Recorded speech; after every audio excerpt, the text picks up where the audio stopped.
Yeah, thank you very much, Stephanie. I'm very excited to be here. I'm Tobias from Terralytic. It's actually my first NOAH, so I'm pretty excited and looking forward. A few years ago, I've been to the Sustainability Summit in Mexico, where I ran into this Unilever guy. It's an executive guy from the global procurement team, and I knew him from some previous projects which we did on carbon footprinting, etc. And when he saw me approaching, he said, "Oh, Tobias, you're probably trying to sell me now another sustainability project, but sorry to tell you, I'm actually quite fed up with all these sustainability projects. I'm a procurement guy, and we have one hard currency, which is money, and the cheapest wins. The cheapest suppliers wins, and sustainability always just adds cost, so it really doesn't just match our reality." So I said, "Yeah, no, hang on. I actually got this painful experience myself during the last years." And I have now a new idea.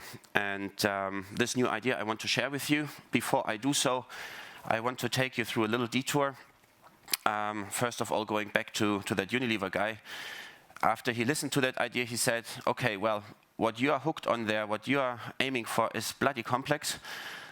But if you manage that, that has the potential to change the game. That has the potential to really scale up sustainable farming, regenerative agriculture to scale, and will make us change in our buying behavior." So this idea I had was basically a result of many talks I had with farmers and food companies, being a sustainable agriculture consultant in my previous life, where I traveled the world over 15 years. Helped food companies with compost workshops, carbon footprinting, etc.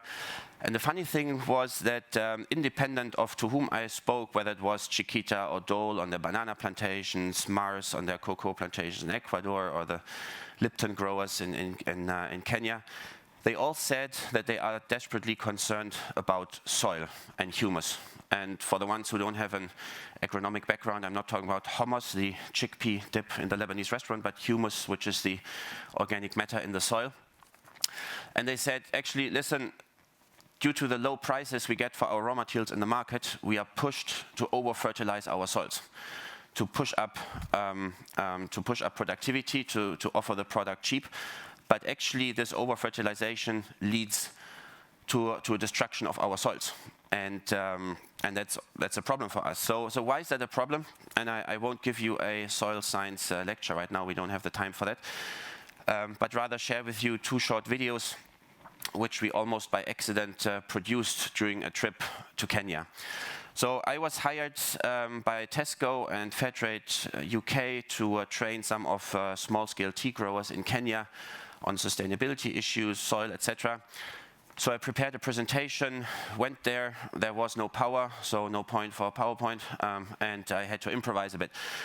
So I really wanted to show them the importance of good soil structure. So I went to this one farm which fertilized a lot in the past in order to be able to produce cheap, and took a handful of soil, and we put some water into it, and the following happened. Unaona maji? Sina mwagika? Tukiangalia hapo katikati. Maji yanapita ama?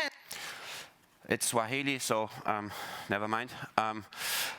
What you see is that the money we put into that soil drops out of the soil. So that system has a leakage. So, and that doesn't count only for the water, it also counts for the nutrients, for the labor, for the cash you put in. So basically this system has a cash leakage. It's bad for the business. And the soil is destroyed by the chemical fertilizer and therefore cannot hold on to water, as you can see, which is sort of tricky in times of climate change where floods and droughts, etc. increase. So that farm is at risk. Now I went to a neighboring farm just around the corner and did the same exercise there. And that farm actually almost went bankrupt a few years ago because that farmer produced very costly because he invested into soil by producing compost and cover crops and everything. So we repeated this exercise. Kwa hivyo ndio sasa tunataka kujaribu. Mnaona maji? Mnaona hakuna maji? So that guy performs better. That guy did his homework. At least he's better, he has a future. The other guy is a dying candidate or a stranded asset in your supply base. And then I realized, okay, actually I'm hired by Tesco to do a sustainability assessment, collect carbon footprint data, etc. But that just scratches the surface. It's not going to the core of the problem. Yeah, this is the core of the problem. This is unsustainable. Then somehow I realized that actually when we talk about sustainability, we always get pulled into sustainability budgets and marketing and communication.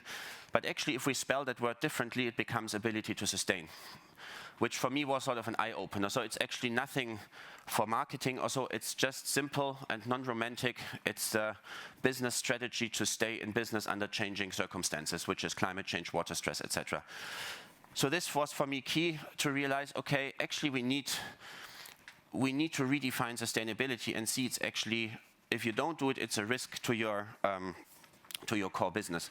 The trouble is that the buyers of tea companies or of any other company, they're actually pushing the farmers towards cheap price production. Yeah?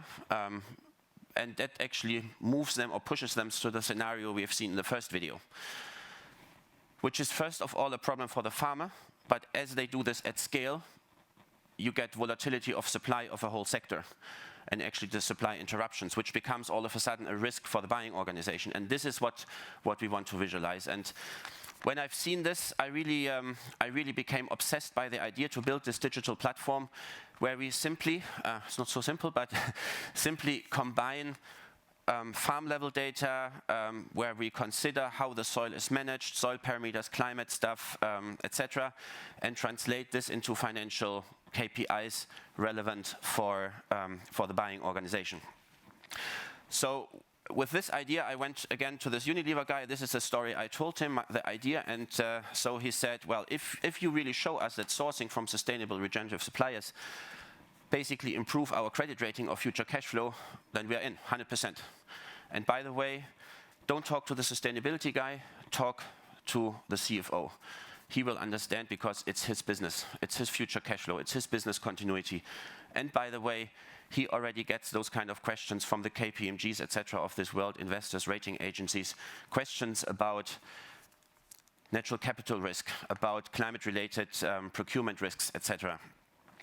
So what we need to do and what we are busy with is basically showing or booking higher procurement costs differently, not book them as costs, but book them as a risk prevention measure, as an investment into business continuity, which actually builds up company value instead of just being a cost and actually reducing the returns of a company. So the job description was clear. After that talk, we started to build prototypes and went through UX journeys. We launched an MVP earlier this year with some food companies, HIP, Martin Bauer, and did some special features with Dole and Rittersport, just to testing this. Okay, what kind of information? We realized primary data is critically important. We hoped to get a lot of data, farm data, from sustainability reference databases or sustainability ratings, but actually, because the agriculture level is so damn complex, they usually only work with local average data. But if you use local average data, these two growers I showed you would look in average sort of neutral. Yeah, it wouldn't indicate a problem. So when you talk not about sustainability, but about business risk, you really need primary data from the field, because it's really important to know whether you buy from the guy from the first video or from the guy from the second video. So we primarily focused on some short and midterm procurement risks, and now we are busy with the financial guys from the slide, looking into how to translate this into economic output. That obviously is a big task, and that's why I'm here, to look for collaboration. As Marco said this morning, we need lots of support in IoT, in remote sensing, of course also in finance. We are still very early stage, but we are out there, and yeah, seeing what's happening out there in the financial market in terms of new regulations, disclosures, also requirements from the governments. I think it's only a matter of time until every supply chain will need such a platform. So with this, let's take this to scale together. Let's show regenerative agriculture is actually the economically most viable option. Thank you very much.